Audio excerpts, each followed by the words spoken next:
হাফিজ কলন্দৰ আলী বৰলস্কৰ তেখেত নগাঁৱৰ হোজাইৰ বাসিন্দা আৰু তেখেত এগৰাকী সমাজপ্ৰিয় ব্যক্তি আৰু তেখেতে বিভিন্ন ধৰণৰ উন্নয়নমূলক কাম কাজ সমাজৰ কাৰণে কৰিছে, ৰাইজৰ কাৰণে কৰিছে।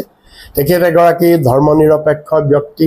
তেখেতে হিন্দু, মুছলমান, বৌদ্ধ, খ্ৰীষ্টান, জৈন সকলোবিলাক ধৰ্ম, জাতি জনগোষ্ঠী মানুহৰ মাজত সম্প্ৰীতি, ভাতৃত্বৰ সম্প্ৰীতি প্ৰতিষ্ঠা কৰিবৰ কাৰণে তেখেতে বিগত কালছোৱাত বহুখিনি কাম কৰিছে আৰু এই গোটেই কথাবিলাকৰ প্ৰতি লক্ষ্য ৰাখি আমি কংগ্ৰেছ দলে তেখেতক আমাৰ কংগ্ৰেছ দলৰ এটা গুৰু দায়িত্ব আজি কেইদিনমানৰ আগতে আমি অৰ্পণ কৰিছোঁ।